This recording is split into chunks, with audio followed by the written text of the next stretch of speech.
From the heartland of America, focused on God, family, and country, the mouthpiece of the Midwest. This is Dale Carter's America.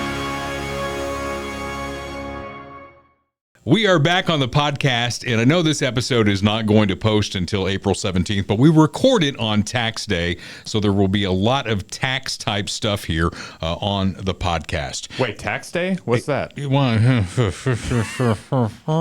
I'm joking. We'll get there. We'll get there. Patience, my friend. We are sponsored, of course, by Bob Watson, Blue Springs State Farm agent for 5 decades. Bob's going to have a big deal coming up on May 1st. I will be on vacation that week. I wish I could be there, but he is celebrating 50 years as a State Farm agent. That is incredible. He's been taking care of a lot of folks in eastern Jackson County, actually on the Kansas side too. He's licensed in both. His office is at 7th and Main in Blue Springs, and that party on May 1st is open to the public, so come on down. Let's crowd Main Street and congratulate Bob on 50 years as a State Farm agent. I'd say congratulations. Yeah, maybe the Orange Man will be there. Maybe. You never know, because he's in court these days. We'll get to that, too, coming up here. Bob will bundle your home and car insurance and save you even more money. If you love State Farm, you'll love Bob and his team taking care of you. 7th and Main, Blue Springs, 816-229-7878. Auto, Home, Life. Make sure that you have plans. If you don't have plans, 11 to 2 on May 1st. That's when they're doing the big party for Bob Watson. Help us spread the word in this crazy world that we're living in. Kurt's done an incredible job lately, I think, of taking little snippets from actual episodes of the podcast and putting them up as little reels. People are watching those and sharing those. It's pretty incredible how we're getting the word around. Yeah, it's been fun. The reels are helping for sure, I think. And I try and, pick clips that are interesting or funny or different, or one of your many rants that you go on that people. Well, God, I hope we do something interesting today, because we want to have, a reel or two. Yeah, make sure you do a good rant. Yeah. But follow us on Facebook and Instagram. The video podcast, if you're watching this now and seeing our beautiful faces, is on YouTube and Rumble. And then you can get the audio-only version on Spotify, Apple Podcasts, wherever you get your podcasts. Boy, we dodged a bullet over the weekend, a World War III bullet over the weekend with Iran's attack on Israel. You knew they were going to do that because while the Israelis haven't admitted to it yet, you kind of know that they took out that big general for Iran. So Iran wanted to let them know, hey, we're still over here and we got some missiles we can throw your way. Now, with the Iron Dome and the help of the United States Navy, I think most of those things were shot down. I don't think there were any injuries or deaths. Did you hear? I was out of town all weekend on the river, so I have no idea what happened. Well, let's trace this thing all the way back. It goes back to the feckless leadership that we have in this country. Our enemies out there are emboldened right now. They really are. And it started with our just botched withdrawal from Afghanistan, with people clinging to the planes as we were leaving. Images of us leaving Saigon, with the helicopters taking off from the embassy as people were holding on. And, Joe Biden, like Barack Obama, said, these Iranians are nice folks. If we just give them a little bit of help, they're going to be great. Well, we loosened up their money, and what have they done with it? They gave it to Hamas. Hamas attacked Israel. Israel fights back in these situations, and now Iran is lobbing some missiles their way. And I am just really concerned that we're going to feckless our way into World War III. You got Vladimir Putin over there. He was emboldened to go into the Ukraine. You've got China. They're kind of sitting on the sidelines waiting for what their next move is going to be.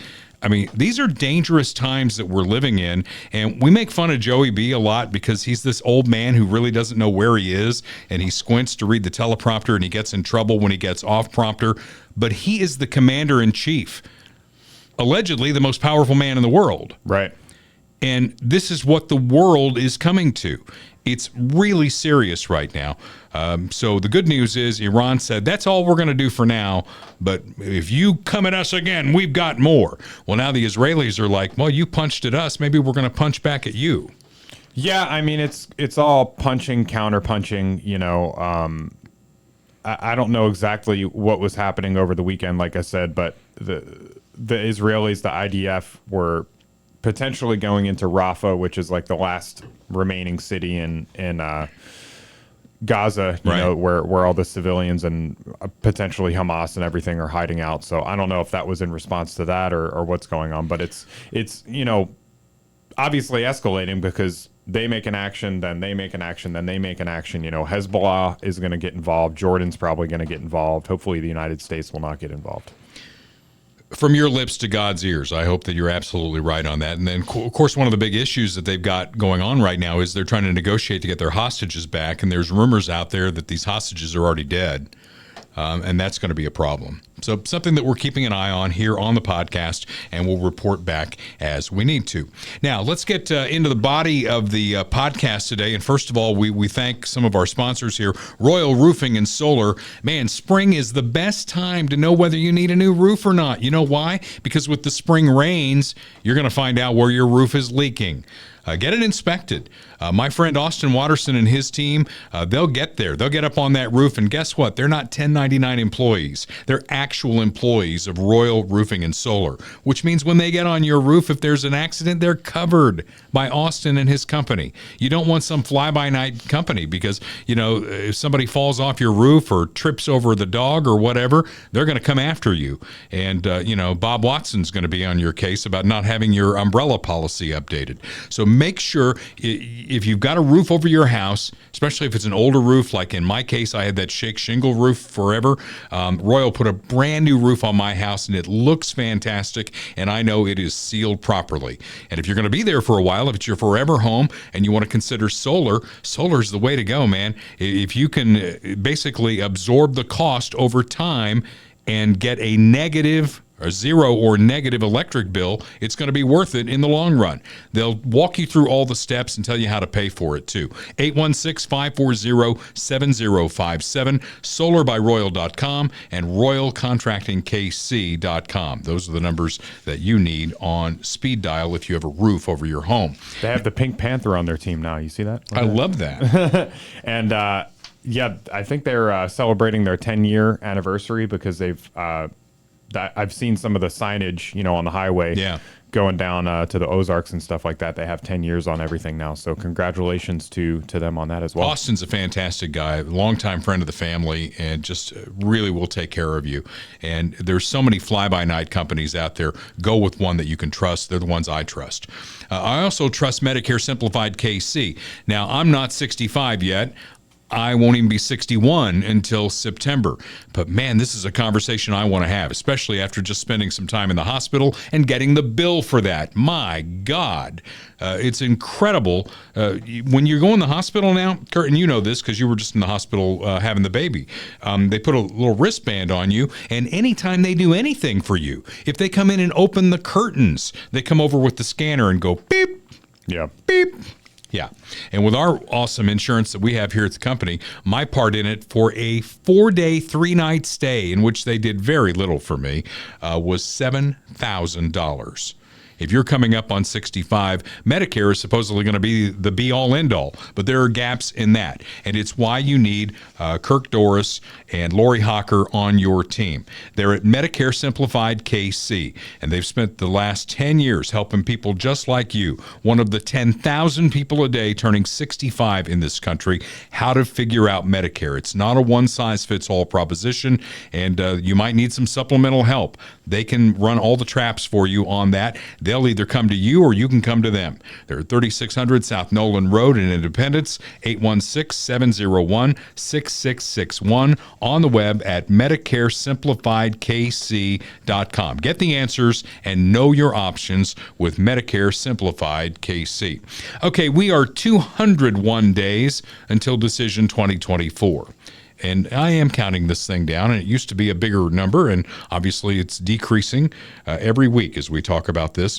And this segment of the podcast we're going to call Danger to Democracy, because the Dems and their surrogates are peddling that Trump is a danger to democracy. You've heard them say this over and over and over again, that Trump is a danger to democracy. This may well be the last election we ever have in this country if Donald Trump wins. He will rip the fabric of this country to shreds. I mean, you've heard that hyperbolic language. Yeah, and it doesn't work like it did the first time, you know, because like I've talked about before, and like we've both said, he's been president. He was president for 4 years. So to say he's going to, we're going to have a new like Nazi dictatorship or something like that. They tried that scare tactic the first time. It didn't work. He got elected and he didn't do that. So it's a real stretch now. About 2020, because that's what they based this on. 2020 and specifically January 6th of 2021. Okay. So, I mean, we've talked about this before, but I think it's worth repeating that after that election, there were things that were put in place due to COVID, right? That were outside of the legislative process in swing states. Isn't that convenient? And they did it without the legislature. And election law says that the state legislature has to weigh in on it, and they did not. They did extraordinary things, ballot harvesting, things like that. So when Trump was declared the loser, right, when all the ballots were counted from God knows where, he basically put forth every legal challenge he could. And why not? It was a close election. There's nothing illegal about what he did. Right. He challenged, just like Al Gore did in 2000. I mean, he challenged the election result. Now, did his language go a little bit too far? It may have, but that's Donald Trump. Then January 6th happens. And the mob hits the Capitol. It was a bad look, and I said that at the time. But when you go back and you listen to what Donald Trump said, protest peacefully and patriotically, that doesn't say take over the government. So insurrection is off the table. Anybody that says insurrection, they're lying to you, because no one was ever charged with insurrection. None of the people who went inside the Capitol were charged with insurrection. Donald Trump's never been charged with insurrection. Now, what he is doing is he's in a courtroom in New York right now dealing with an alleged hush money payment to Stormy Daniels before the 2016 election. So when we talk about danger to democracy, here's what I want to talk about. I want to talk about which party is really the danger to democracy when you tell the truth on these things, all right? So let's start with this. Which party is using the Justice Department to go after the opposition leader? I think that's pretty clear, don't you? Yeah. I mean, again, Donald Trump's in a New York courtroom defending something that, I mean, was Bill Clinton ever dragged into a courtroom when Juanita Broaddrick accused him of rape? No, he had Jim Carville on his side who said, you trail $100 bill through a trailer lot, God knows what you'll find. I mean, that's paraphrasing what he said, but that's essentially what he said when he dismissed Juanita Broaddrick and all the Paula Jones, all the other people who said that Bill Clinton did some unsurly things. Bill Clinton was elected and then reelected. Trump's in a New York courtroom, which is not a friendly place for him to be, and there are jail consequences that could come from this. Yeah. What's going to happen then? That's where they want him, that's for sure. Yeah. So think about that. We live in the United States of America. This is not a banana republic, yet they are going after Donald Trump in a courtroom, and he might go to jail. What's that going to look like down the stretch for this election? Yeah. And people are joking, you have your late night TV hosts and other, media commentators that are making, making backhanded comments about, well, he's facing, 96 charges and he's facing 435 years in prison. That makes him totally unfit for office. And it's like that in itself is evidence of the political nature of this whole situation. I mean, we've pointed to many of the same things that Biden has done as bad or worse than what Trump is being accused of. We know about lots of things that are happening as far as corruption and illegality are concerned that are way more concerning. And the fact that there are 88 charges, according to the Washington Post here in this article that I'm showing, is a clear indicator that they're just going after this guy. And it should be obvious to anyone who is, objective. Well, Letitia James ran for attorney general in New York with a I'm going to get Trump platform. And, she went after him over inflating the value of his properties in a transaction with a bank where there was no victim. The loans were repaid. The banks are lining up to give him even more money. So it's Stalinistic. It's basically show me the man, I'll show you the crime. And that's what they're doing, especially in New York, in both of these cases, in my opinion. So it falls under the danger to democracy. This is what the Democrat Party is doing. They are using the Justice Department and the justice system to go after the leader of the opposition party, which has never been done in the United States. They're also the party that wants to pack the Supreme Court with more liberal justices. Do you remember this? They came out and they said, well, we need to put 6 more on there, and they all need to be appointed by Biden just to make it fair. Right. Right? When Ruth Bader Ginsburg said, it's not in the Constitution that 9 is the number, but she said 9 works. 9 is the number, but they want to pack it. This is the same party that says Trump is a danger to democracy. They're also talking about term limits for Supreme Court justices. That is a co-equal branch of government. It was set up so that politics would not be involved in it, and lifetime appointment is part of that. So they want to have term limits for the justices because they want to get rid of these younger people that have been appointed by Trump. And by the way, Sonia Sotomayor, who's one of the older people on the court, they want her out of there. She's a liberal. They want her to get out so that Joe Biden can pick somebody quickly in case he loses in November. Yeah. Yeah, I mean, I wouldn't be totally opposed to term limits for the Supreme Court if we can get term limits for Congress, and if we can get that first, and maybe get rid of some of these lobbying groups in Washington. The pharmaceutical lobby, the Israel lobby. If we can get rid of them, maybe eliminate some of these federal departments and agencies like the Department of Education, and then maybe we can talk about term limits for Supreme Court, because I'm not totally against it, but they're just using it as a political cudgel at this point because it's not looking good for them in the Supreme Court, so they want to change it. A political cudgel. Yeah, my goodness, that's quite a term there. Oh, thank you. Did you learn that on the float trip? Yeah. You did go on a float trip. Okay, so we're talking about the party that's a danger to democracy. And again, this is another thing that is in the Constitution, set up as a co-equal branch of government, and it's the Democrat Party that wants to monkey with it, not the Republican Party. So the next thing that they want to do is they want to do away with the Electoral College. They hate the Electoral College. And this country was founded with a compromise between the large states and the small states with the Electoral College in mind, so that the small states could have a voice. Otherwise, you do away with the Electoral College, we go to direct election of the president, and all of a sudden, a lot of this country, especially red state areas, don't matter anymore.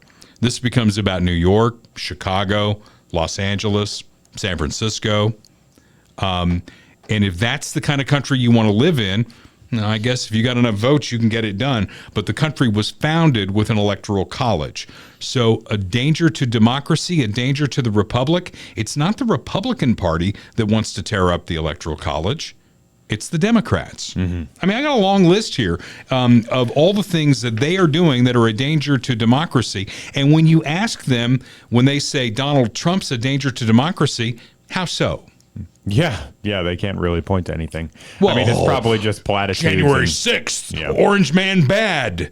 That's all they've got. Well, if you're watching this on video, or if you're not watching this on video, I should say that this little political cartoon here is pretty illustrative of the electoral college thing. You can see it says, this shows the power of your vote and your state if there was no electoral college. And California, Texas, Florida, New York are vastly overrepresented in terms of the electoral college. And yeah, there's more people in those states, so that makes sense. But as we've talked about before, there's a reason, states, it's not just the people, it's actually the states too that need representation in the federal government. That's why we have 2 senators for every state, and that's why initially the senators were elected by the state legislatures, not by the people directly, but that's changed. So. Yeah. So this was not a federal government out looking for states to put into it. This was a group of states that came together to form a federal government. And sometimes, the Democrats get that backwards. Right. The filibuster.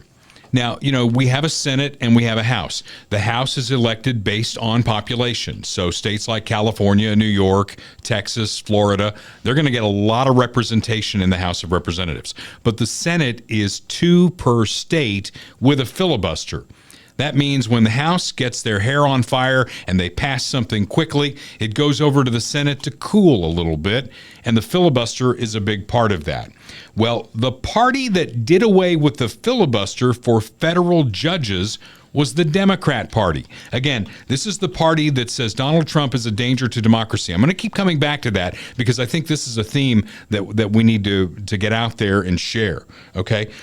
Donald Trump's a danger to democracy, but it was the Democrats who couldn't get their justices through, so they just did away with a long-standing tradition in the Senate and got rid of the filibuster for federal judges. Well, Mitch McConnell warned them, you don't want to do this. It's going to come back and bite you in the ass. And then it came back and bit them in the ass because Donald Trump got 3 very conservative justices appointed to the Supreme Court that would never have made it if the filibuster was still around. Right. And boy, do they whine about that. Oh, my God. They actually used something that Harry Reid gave them. Yeah. Well, there you go. And this is the same party that wants to get rid of the Senate. We can't the point you just made was perfect on that. They don't want a Senate. House of Representatives, that's okay because that's based on population. And California, New York, and Texas, and Florida, and Illinois to some degree are going to lead the way on that. But we don't need a Senate. So which party, ask yourself as I'm going through these things, which party is going to the Constitution and, gosh, I don't want to tear up something that I need, but I wanted to shred something. You got a piece of paper I could shred? Just in your mind, just shred something over there because that's what they're trying to do to the Constitution. Okay. There you go. I wrote this in the margin over here. That was my notes, by the way. So. Oh gosh. Well, I'll guide you through today's episode. A couple of amendments. They hate the First Amendment. They really want to tear that up. Remember when they came with a disinformation board? Yeah. That went down in flames, but the Democrat Party was going to, much like the Nazi Party did in Germany, they were going to tell you what was right and what was wrong. The disinformation board, and Mayorkas was going to basically chair the thing. The guy who lied about the border was going to chair the disinformation board. How screwed up is that?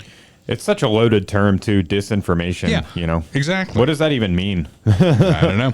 They hate the Second Amendment, too, and you know that, right?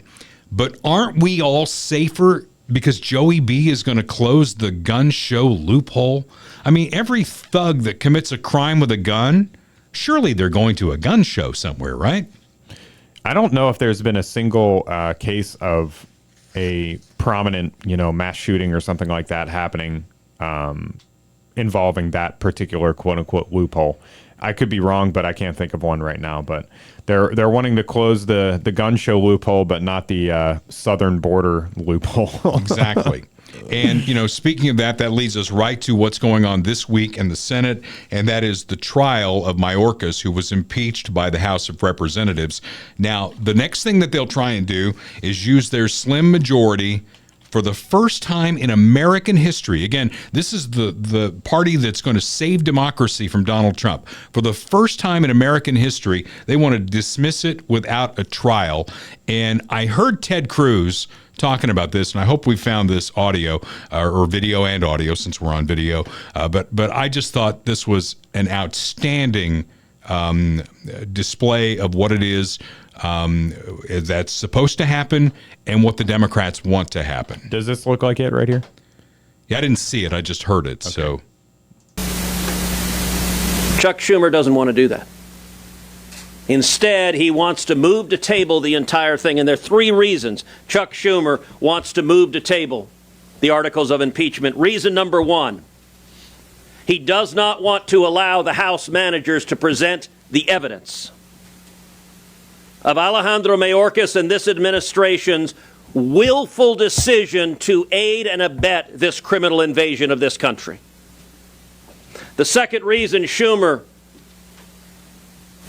wants to table the articles of impeachment is he does not want a trial. He does not want the American people to see the facts.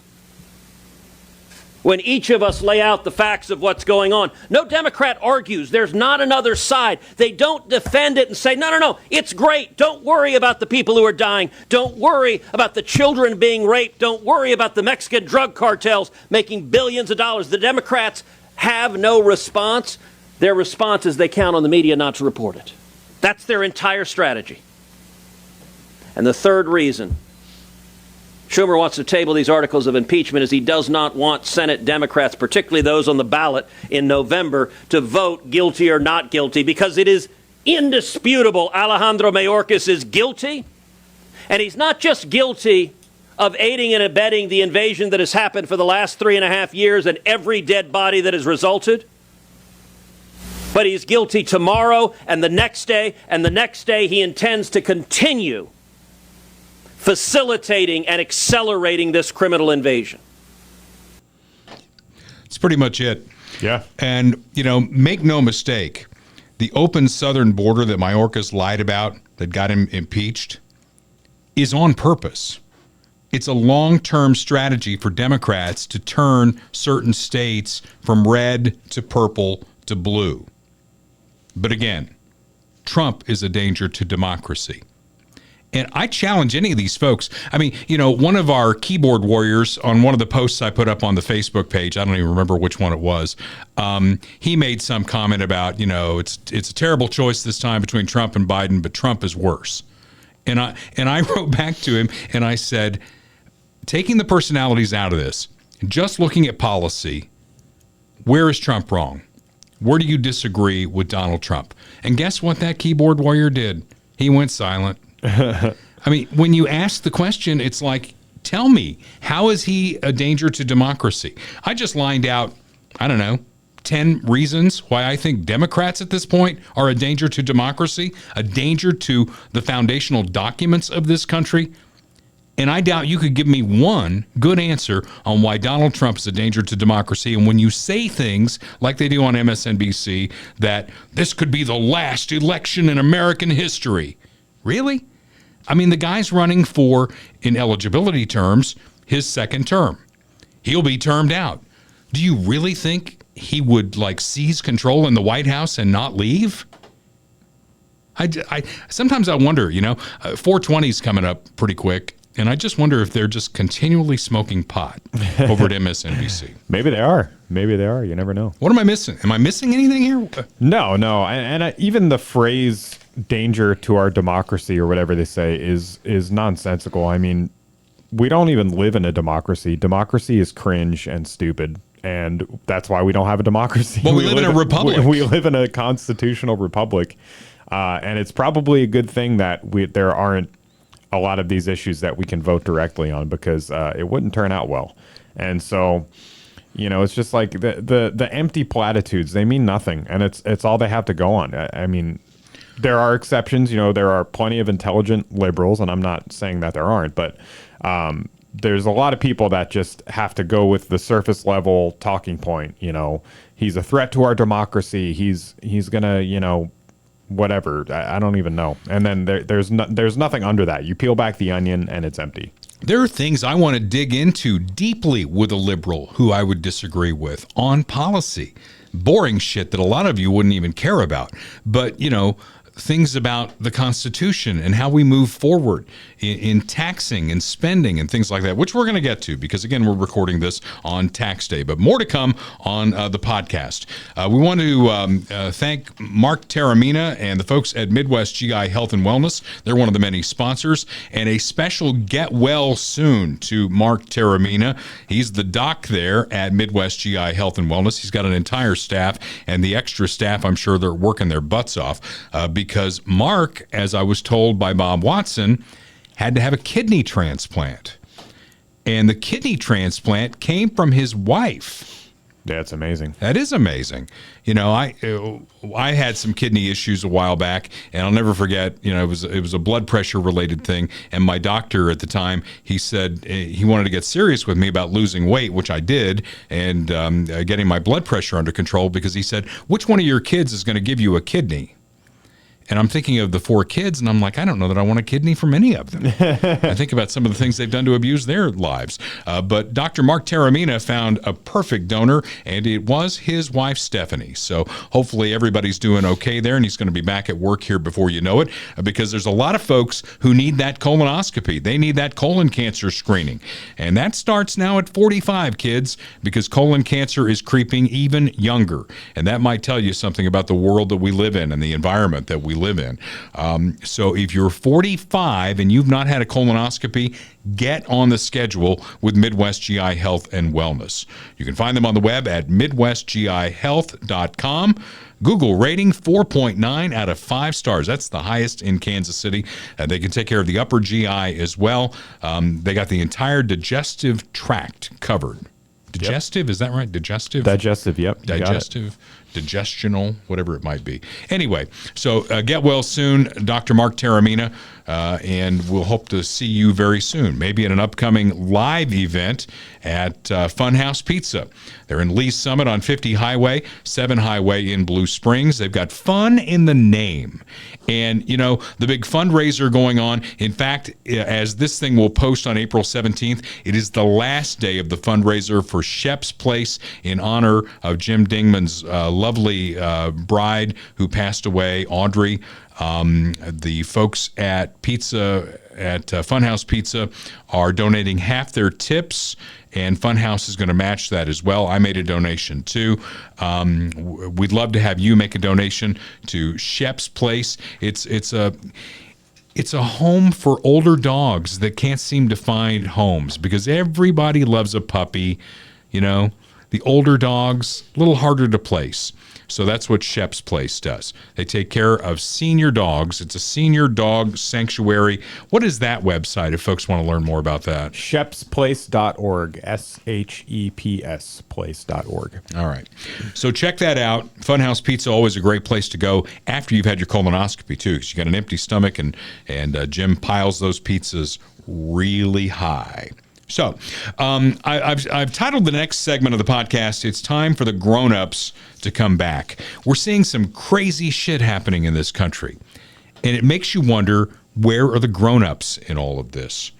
And I'm going to start here, because maybe this is an area where some of the grown-ups are coming back into the room. And by grown-ups, I don't mean the head coach of the South Carolina women's basketball team. They just completed a perfect season. They capped it by beating Iowa in the national championship. And because of Caitlin Clark, there was more interest than ever in the women's championship, because Caitlin Clark of Iowa set the record for scoring for both men and women at Division I. But it was South Carolina's team that beat Caitlin Clark and the Iowa Hawkeyes. So you would think at that point, the coach is basking in the win, and at a press conference following it. And of course, why wouldn't this happen?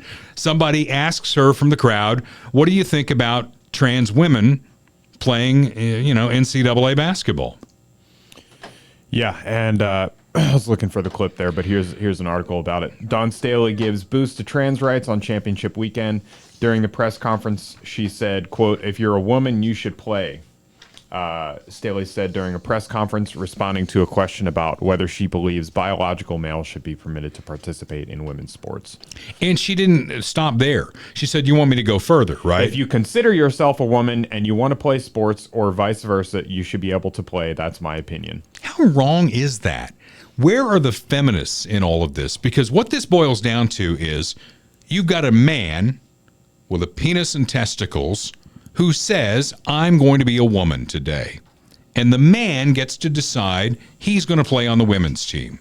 Mm-hmm. Now, there's a lot of reasons for that being wrong. There's safety issues. There's competitive issues. There's the shower issue. I mean, there's a lot of reasons for that to be wrong. So where are the feminists out there saying, let women play against women? Let biological women play against biological women? And if you want to set up a third rail here, and you want to have folks who are somewhere in the middle and they're going to do their own thing, do their own thing. But let women play against women. You know, we had the swimmer who couldn't make it in the men's swimming team, so he decided he was a woman, and all of a sudden setting all these records for women. What do the records even mean anymore? That's kind of my basis for this. It's like It's like the steroid era of baseball. There was dudes just knocking dingers out of the park like every at bat. Yeah. And it really tainted the record books because these people were not, they were on performance enhancing drugs. Testosterone, having a bigger build, broader shoulders, longer arms, longer fingers, more inherent strength, fast muscles, twitch fiber, is all, a serious competitive advantage. By the way, don't say taint when we're having a discussion over, biological men playing women's sports. It just, I find that offensive. All right. Yeah. I retract my statement. All right. So the grown-ups, I'm taking advantage of your softened state since you haven't had a lot of sleep after your float trip. Yeah, no, I'm like fully leaned back in my chair now. I'm just He's like thinking about that. I don't know what he means. Yeah. Anyway, look it up. So I'm doing my best here. I'm doing my best to formulate my thoughts clearly. We're trying. The Kansas City-based NAIA, which is like the NCAA for smaller colleges, they have weighed in on this. And they're based in Kansas City, and by a 32-0 vote of the governing body, they voted that biological men cannot play on the women's team. I mean, it's just common sense stuff. And again, the grown-ups need to come back into the room, and the NAIA showed us that there are some grown-ups out there who can do something right. And then it makes me wonder, is the NCAA going to be next? Because they obviously represent all the bigger universities in the country. Will somebody with a set of balls stand up and say, I'm sorry, if you're a biological man, but you think you're a woman, you can't play on the women's team. We're not saying we don't like you, we don't want to be mean to you and all that, but there are certain things you can't do, and you cannot walk onto a basketball court and play on the women's team. Yeah. This was their statement when they made a decision. With the exception of competitive cheer and competitive dance, the NAIA created separate categories for male and female participants. Each NAIA sport includes some combination of strength, speed, and stamina, providing competitive advantages for male student athletes. As a result, the NAIA policy for transgender student athletes applies to all sports except for competitive cheer and competitive dance, which are open to all students. So, yay, NAIA. You got it right. Well, that's good news for you, Dale. You can still be a female cheerleader if you want to. I've always dreamed of that. Yeah, not so much. So, yay for the NAIA. And then we move on to the next category of we need some grown-ups in the room. Student loan forgiveness, which again sounds so benign. Student loan forgiveness. We're just going to go poof. That doesn't exist anymore. Over the objections of the United States Supreme Court, co-equal branch of government, and with no legislation from Congress, Joey B. on his own is moving forward with his bribery scheme that the rest of us will pay for. As we're recording this on tax day, think about this, all right? This forgiveness plan is not a forgiveness plan. It's a transfer plan. And a lot of times to folks who didn't go to college at all, who maybe went to trade school, who maybe learned a trade and are out there working their ass off, trying to live in Joey B's America. And all of a sudden, you get the bill so that somebody who took basket weaving at a liberal arts college and now doesn't want to pay their student loan back, well, now they don't have to. Yeah, they don't have to because the guy out there working manual labor is going to do it for you. Yeah, exactly. Or we're just going to sell more of our debt to China, or both. Oh, we're getting to that too. And yet they say Trump is a danger to democracy. Yet it's Joe Biden acting as a dictator who is picking winners and losers, who's saying, wonder who's most likely to vote for me. I'll bet it's college people. And maybe they've got some debt, and I can go out there with my little magic wand and make it go poof. It didn't happen. Yeah. So Trump is a danger to democracy, but Joe Biden is a bastion of Republican America, of the republic as it stands. Yeah. Think about that for a second. Then there's this. Parents in Michigan. Did you see this story? This happened, I think, before you went on your float trip, though. They were convicted in connection to their son's mass shooting. They were sent to jail for, I believe, involuntary manslaughter. Sentenced to 10 to 15 years in prison. Yeah.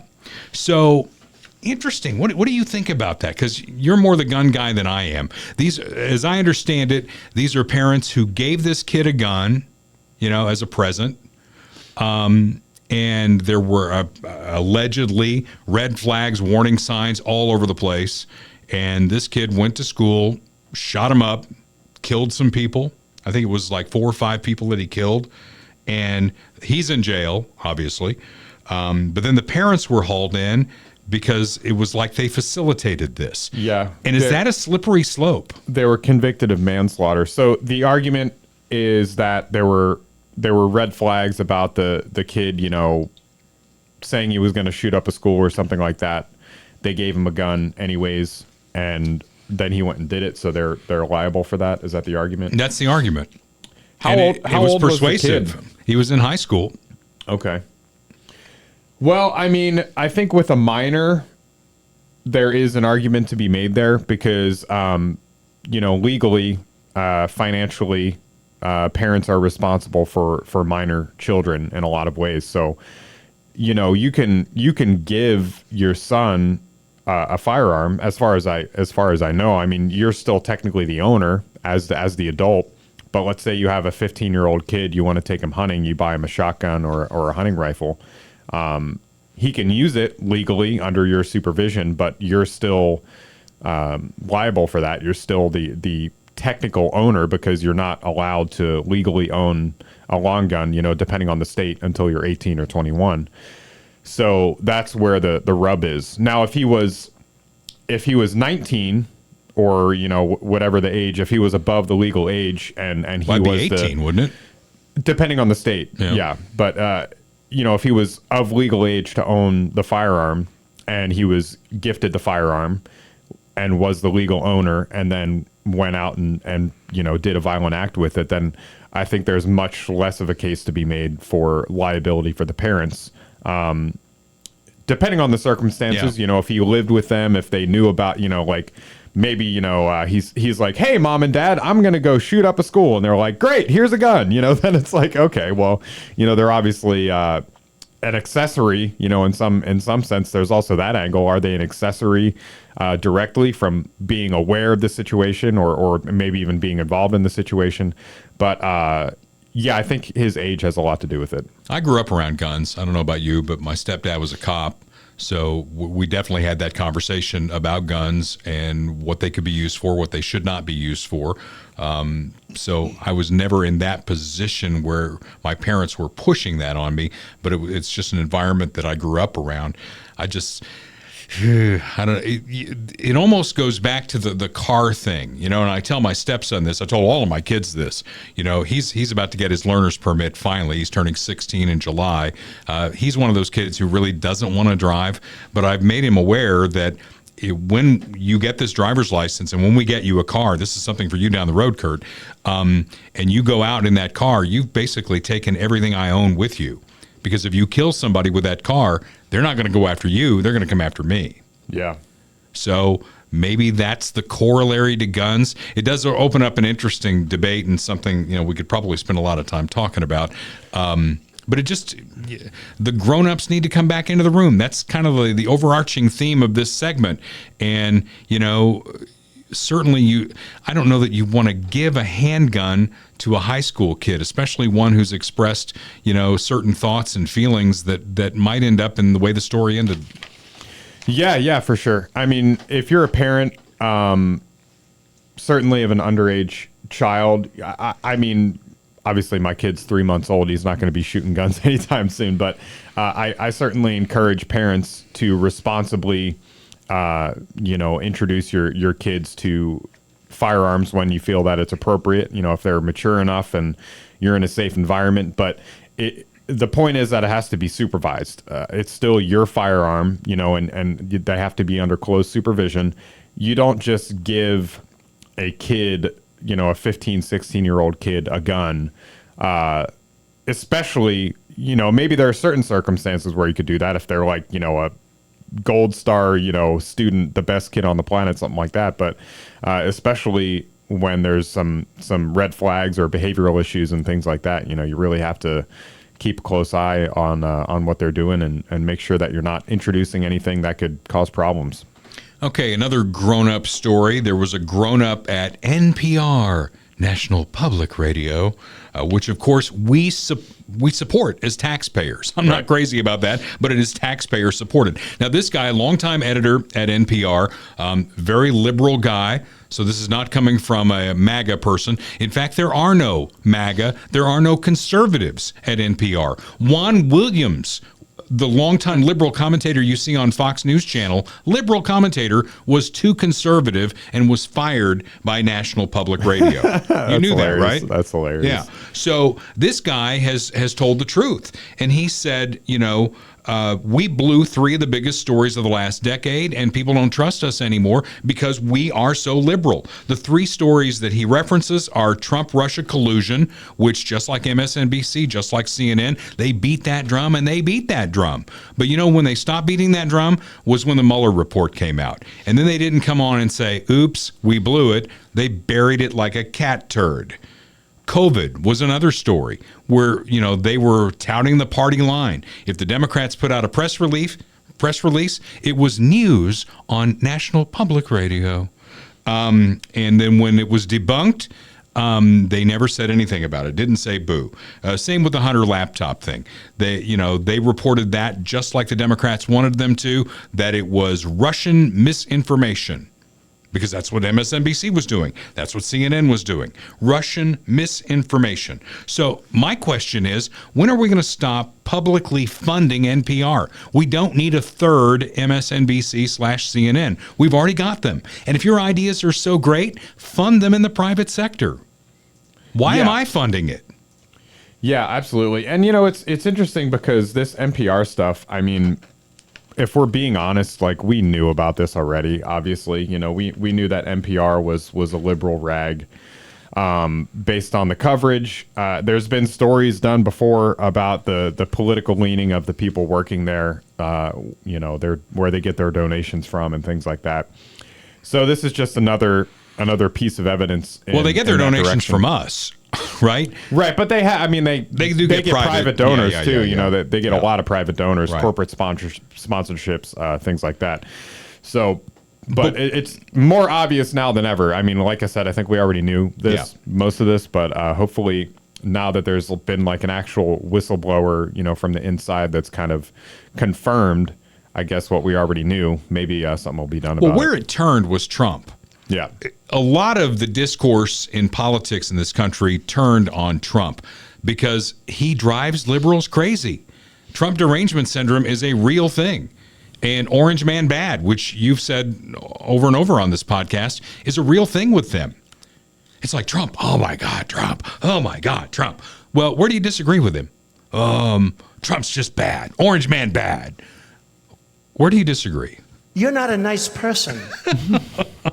Well, we'll see what happens at NPR. I still think they'll be on the liberal side. I just wish somebody would have a set of balls in Congress to say, why are we funding this with federal money? Shouldn't. If that doesn't show you that our institutions are totally captured by the left, that we can have taxpayer-funded public media that is completely exposed as totally partisan, totally bullshit, and nothing is done about it. Like I said, we've known this for a while. It's not a surprise. Yeah. It's not like anyone is reading this article wow, NPR has a liberal bias? Really? Yeah, no shit. One of the things I put up on the podcast, on the Facebook page for the podcast, was about our debt. And, one of my liberal friends said, well, Trump ran it up like $10 trillion. Okay, we could talk about that. Did Trump run up the credit card? He probably did. Were interest rates at 0 when he did it? Yes. Was COVID a factor? Did we have a national emergency going on? I think you could argue that we did. But yeah, he ran it up. Republicans run it up. Democrats run it up. But here's where we're going now. Where do we go in the future? We are literally adding $1 trillion to the debt every 100 days. Every 100 days, it's going up $1 trillion. Now, what would a grown-up do in this situation if their college-age kid basically had overspent their credit card, running in the red, blah, blah, blah, blah, blah? You'd take the credit card away, wouldn't you? Yeah. Yeah. Okay. Well, speaking of that, credit card debt in this country. I don't know if that's covered on that graphic you've got. Oh, yeah, I think it might be. Let me pull it back up. Last I saw, it was $1 trillion. Student loan debt. Credit card debt, 1.3 trillion. Okay, so it's going up too, right? Yeah. So 8,332 per household on average. So what's going on there is folks who aren't making enough money to survive in Joe Biden's America, Bidenomics, it's a real thing. As much as they want to sell you that the economy's going great, if you don't understand that, you're just stupid. I mean, I went to the grocery store on Saturday, and because we were restocking soft drinks, right? Have you seen the price of soft drinks?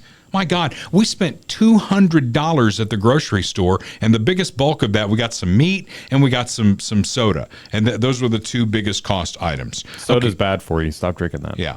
So this awesome economy that we're living in is affecting people on the lower end more than the middle and upper end. That should be obvious right now. And those folks with credit cards are basically financing this lifestyle, and now they've racked up $1.3 trillion in credit card debt as a result.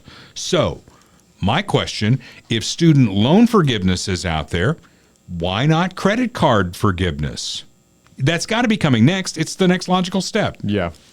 Yeah, I could definitely see that happening. And, Definitely. you know, if the Supreme Court said no, screw the Supreme Court. If Congress doesn't have legislation that authorizes it, screw Congress. I'm Joe Biden. I got a pen and a phone, just like Barack Obama had, and I'll just make it an executive order. And Trump is a threat to democracy. Something to think about. Don't forget, Trump. If you say it enough, maybe some people will start to believe it. Trump is a threat to democracy. Never mind everything else that's happening. Orange man bad. That's all you need to know. Just don't say his name 5 times in a row, or else he'll show up. What happens?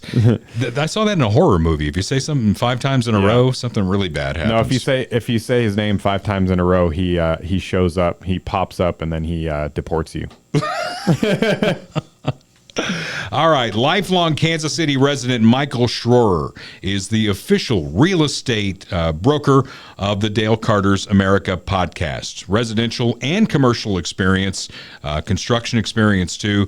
He's got the knowledge required to help you find just the right home that's going to fit your needs. First-time home, maybe it's your forever home, maybe it's your kids are gone, we need to downsize home, maybe you've always had this dream home that you've wanted to build and you just need the land for it. Michael Schroer can show you how to get it done. Sell your house too. Michael Schroer, real estate professional, RE/MAX Heritage. He's on board with Dale Carter's America. He came to us and said, you know what? I sell houses for a living. I love your podcast and I want to be part of it. All right. And very soon we're going to have him on talking about the real estate market that we live in Kansas City. I wanted to get that done during spring. Obviously, spring is here. The days are going fast. But if you're ready to sell or you're ready to buy, Michael Schroer is the name you need. Real estate professional, RE/MAX Heritage. You can reach him on the phone at 816-783-8500. He's got his own website, michaelschroer.com, hisname.com. And you know why he gets his own website? Because his name is hard to spell. And I think if your name's hard to spell, you get your own website. Is that the rule? Michael, just like you would spell it, and then Schroer is SCHROER. michaelschroer.com. Let him find your next home, your first home, your dream home, and your downsized home, whatever the case may be. All right, so we record today's episode on tax day. I think I did this last year. Maybe it'll be an annual event where we talk about the history of taxation in this country. This country did not have an income tax until the Civil War. How in the world did we manage to get by? We did not have an income tax. Because of the Civil War and the costs associated with that, Congress passed a temporary income tax that would be 3% on all incomes over $800. So $800 back then was probably a pretty substantial salary, right? Yeah. So it was just the rich that paid 3% on all incomes over $800 to finance the Civil War. It was repealed in 1872. So starting again in 1872, this country did not have an income tax. They didn't really even have the authority to have an income tax. They needed an amendment to the Constitution to allow them to do that. Enter the 16th Amendment to the Constitution. It was passed by Congress in 1909 and finally ratified by enough states in 1913. It gave Congress the right to establish a federal income tax. With exemptions, less than 1% of the population paid this tax. Less than 1%. All right, think about that, because I'm going somewhere at the end of this. Less than 1% paid the initial income tax. Today, the federal government, your federal government, collects over $5 trillion in tax payments. $5 trillion, which is a record high. Okay, and this goes back to the Trump tax cuts, because what Ronald Reagan, I'm wearing my Ronald Reagan t-shirt today because I am a Ronald Reagan conservative. Anytime tax cuts have happened, money to the Treasury goes up. And the Donald Trump tax cuts are still in place, and you're seeing what's happening. Record numbers of dollars flowing into our federal treasury. $5 trillion. That $5 trillion, by the way, is higher than the gross domestic product of every country on earth except China. Okay, think about this. Gross domestic product, GDP. It's what your country produces, okay? And we have a fairly high, we have the highest GDP, but we also have the highest taxes going into our treasury. Okay, we raise $5 trillion in tax payments. The GDP of Japan is $4.23 trillion. Germany at 4.07, India at 3.38, the UK at 3.07, France at 2.78, Russia at 2.24, Canada at 2.14, and Italy at 2.01. These are all the countries with over $2 trillion in GDP. And again, we eclipse that with the amount of taxes that we get into the government. So who's paying these taxes? I am. I know you are. Unfortunately. Yeah.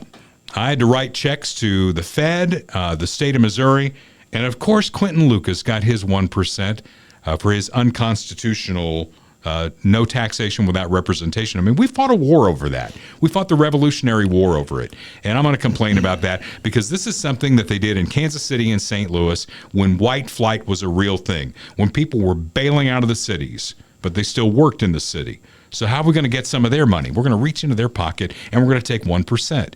And guess what? They don't even get to vote on it. We'll just vote on it here. They just passed it again in Kansas City. I was thinking about that too when you were talking about the 16th Amendment, which I just pulled up and I'll read because it is interesting the way that it's worded. The Congress shall have power to lay and collect taxes on incomes from whatever source derived without apportionment among the several states and without regard to any census or enumeration. Just think about Thomas Jefferson reading the 16th Amendment. He would lose his mind, even that, which was, written back in the early 20th century. That's how they got Obamacare through, because it's a tax, and a tax falls under the 16th Amendment. Right. Yeah. It's crazy. So, and here's the thing. $5 trillion sounds like a big number. Again, it's bigger than the GDP of every country on earth except China, but it's not enough and will never be enough to satisfy the growth of government. Government is growing. It's like this monster that needs to be fed. And that's why Joe Biden is now proposing a 25% tax on assets. But again, like what we talked about with the original income tax, it's only going to be for rich people. It's not going to be for you and me. In fact, it's only going to affect people with over $100 million in wealth. And who wouldn't want to sock it to those bastards, right? Right. Yeah. So the question becomes, how long before that scale slides down to you and me? Right? And they're talking about taxing things that have not happened. And I don't know that falls under the 16th Amendment. That falls under, hey, you paid off your house. That's a pretty big asset.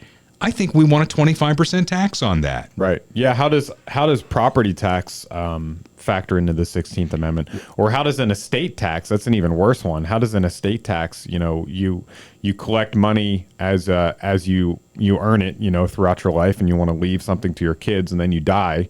and the government comes and takes some of that. How does that fit into the 16th Amendment?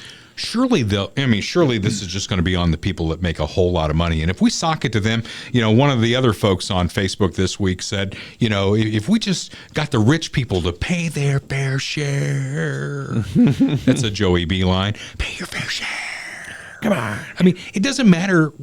Go ahead. Come on, man. I saw your hand reaching for that. Which one am I going to press here? I mean, it doesn't matter, right? What the cost of government is. It's the fact that it's a growing hydra and it needs to be fed, and we're already giving it $5 trillion, and it's not enough. Yeah. The debt and the deficit continue to spiral out of control, and now they got to find other ways to tax it. And trust me, the definition of rich is going to slide, just like it does in every case, all the way down to you if you have a job. Just like Bernie Sanders stopped talking about the millionaires and the billionaires, and now he just talks about the billionaires. Yeah. Because he became a millionaire, a multimillionaire with multiple beachfront houses. But as I told that friend of ours on Facebook, you could take everything that the 1% has, and it's not going to put a dent in where are we at? You had it up earlier. Is it 35 trillion yet? It's going up $1 trillion every 100 days. At some point, the grown-ups got to come in and say, hey, give me the credit card. 34.6. Okay.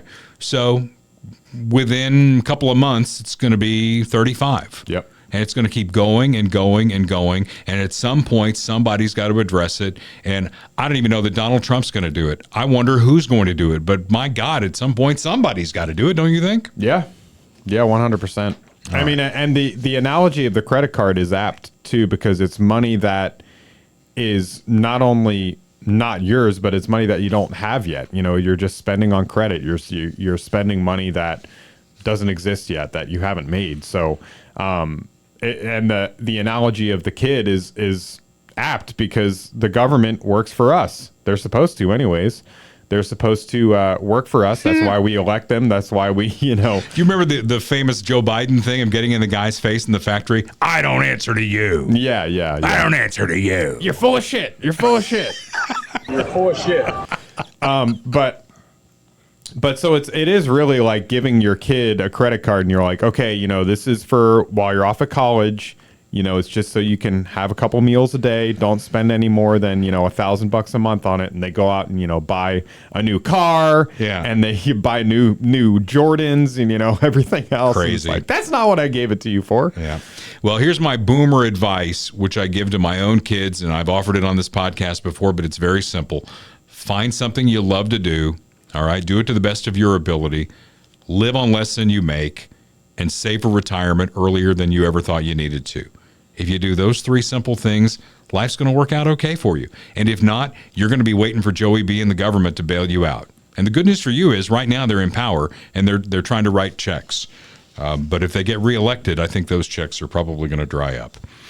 All right, Bob Watson, Blue Springs State Farm agent for 5 decades. In fact, the crowning achievement will be on May 1st when Bob celebrates 50 years as a State Farm agent. He's been my State Farm guy for 29 years. And a lot of that gray hair he might have has come from my kids. And I'm sorry, Bob. But Bob is going to be celebrating at his place, 7th and Main in Blue Springs on May 1st from 11 to 2. They're going to have a food truck. It's going to be a big celebration. The folks in Blue Springs won't know what hit them when they shut down Main Street for this celebration. So go by, say hi to Bob, tell him you heard about him right here on the podcast, thank him for his sponsorship, and then let him take a look at your insurance needs. Bundle that home and car, so save even more. Auto, home, life, commercial insurance. He'll even insure your pontoon boat that's headed out onto the lake. Licensed in both Missouri and Kansas. Hell of a guy, too. Just a great guy to sit around and talk politics with. And if you listen to this podcast and you agree with what we're saying, trust me, Bob Watson agrees with you, too. 816-229-7878. Blue Springs, State Farm agent, like a good neighbor. State Farm is there. Tremendous people. So we'll leave you with this. And California, What a great example for the rest of the state to follow, or the rest of the states to follow. We talked about it last time. They got the $20 an hour minimum wage, and then some people are just shocked that companies are saying, you know what, I think this is a good time for me to pull the pin and retire to Florida. And we're going to close our doors, and good luck to you. What? They were shocked. Yeah, seriously. Yeah. So now California, they got a new thing moving forward. Maybe you'll even agree with this, Kurt. I don't know. The right to disconnect law. It restricts employers' ability to contact workers in off hours. I got my space. I don't need to hear from the boss. Right? That's interesting. You're on board with that, right? I mean, well, you go on a float trip. We can't find you, right? well, that's not even by choice. I don't have cell phone service, so you can try and reach me as much as you want. I ain't answering. All right. Well, here's the thing. Here's the thing, right? Like, should employers be forbidden from contacting employees off work hours? No, I don't think they should be forbidden from doing that. But employees should also not be compelled or forced to respond. You can reach out to me and say, hey, we need you to do this. I know it's 7:30 and you've been here since 5 and we had it and we didn't tell you to do it then, but I need you to do this now. And I can just not answer, That's fine too. Yeah. So employers, not only are you going to have to come up with more money to pay these people, never mind what the real economics are of your situation, but now when they're off, you leave them the hell alone. Yeah. Why would anybody open a business in California? I have to go home and watch Netflix, damn it. That's it. So once again, Cali leads the way. Screw you, boss. Until next week, this is Dale Carter's America. The views expressed on Dale Carter's America are Dale's and Kurt Wheeler's. They do not necessarily reflect the views of KFKF or Steel City Media. Comments can be sent to dalecartersamerica@gmail.com. Check back for weekly episodes. Subscribe, spread the word, and give us a 5-star review. Thanks for being a part of Dale Carter's America.